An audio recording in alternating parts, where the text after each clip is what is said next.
আসসালামু আলাইকুম, welcome to my channel আফান্স মামা কুকিং হোম। আজ আমি আপনাদের কাছে শেয়ার করব একদম রাজকীয় স্বাদে ফুলকপির কোরমা রেসিপি।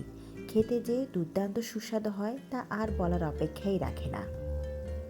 এই ফুলকপির কোরমা আপনারা পোলাও, লুচি, পরোটা সব কিছুর সঙ্গে খেতে পারবেন।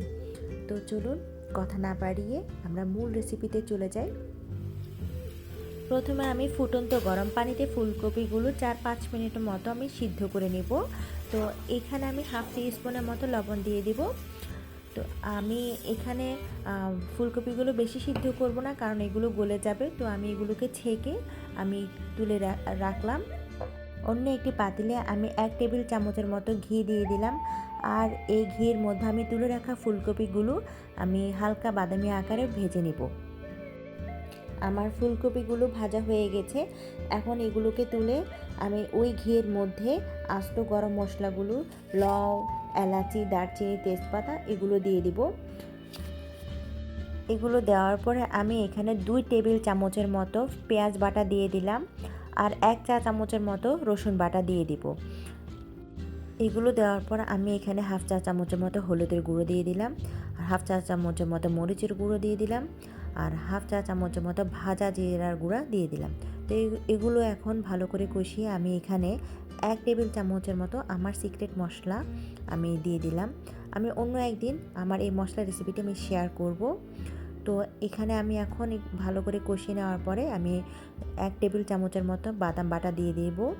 আপনারা চাইলে যে কোনো বাদাম বাটা দিতে পারেন। আমি এখানে কাজু বাদাম দিয়েছি আর স্বাদ মতো লবণ দিলাম। তো সব কিছু ভালো করে কষিয়ে যখন মশলা থেকে তেলটা ছাড়বে তখন আমি ফুলকপিগুলো দিয়ে দিব। এই ফুলকপিগুলো দিয়ে দেওয়ার পরে আমি এখানে টক দই 2 টেবিল চামচের মতো ব্যবহার করব। তো আমি ফুলকপিগুলো খুব সাবধানের সাথে আমি নেড়ে নেব যাতে ভেঙে না যায়। আর যেহেতু এটা কোরমা, তাই এখানে দুধ তো ব্যবহার করতেই হবে। তো আমি এখানে 1.5 কাপের মতো আমি দুধ ব্যবহার করেছি। এখন হয়তো অনেকের মনে প্রশ্ন জাগতে পারে যে এখন ফুলকপির সিজন না, তো স্বপ্নে আপনারা ফ্রোজেন ফুলকপি পাওয়া যায়, আপনারা ওখান থেকে নিয়ে আপনারা চাইলে এই রেসিপিটি অবশ্যই তৈরি করতে পারবেন। আমি পরিমাণ মতো দুধ দেওয়ার পরে এগুলোকে একটু হালকাভাবে নেড়ে চেড়ে আমি 7-8 মিনিটের জন্য ঢাকনা দিয়ে আমি ঢেকে দিব। ফিরে এলাম 7-8 মিনিট পর। এরপর আমি কাঁচামরিচ দিয়ে আবার ঢেকে রাখবো। তো এই যে আমার হয়ে গেল আপনার ফুলকপির কোরমা রেসিপি। আমার এই রেসিপিটি আপনাদের কাছে কেমন লাগলো অবশ্যই লাইক ও কমেন্ট করে আমাকে জানাবেন আর বন্ধুদের মাঝে শেয়ার করে দিবেন আমার এই রেসিপিটি। আর হ্যাঁ, যারা আমার চ্যানেলটি এখনও পর্যন্ত সাবস্ক্রাইব করেননি অবশ্যই সাবস্ক্রাইব করে আমার পাশে থাকার অনুরোধ রইল। আর যারা অলরেডি সাবস্ক্রাইব করেছেন তাদেরকে অসংখ্য ধন্যবাদ পাশে থাকার জন্য। এখন পর্যন্ত ভালো থাকবেন।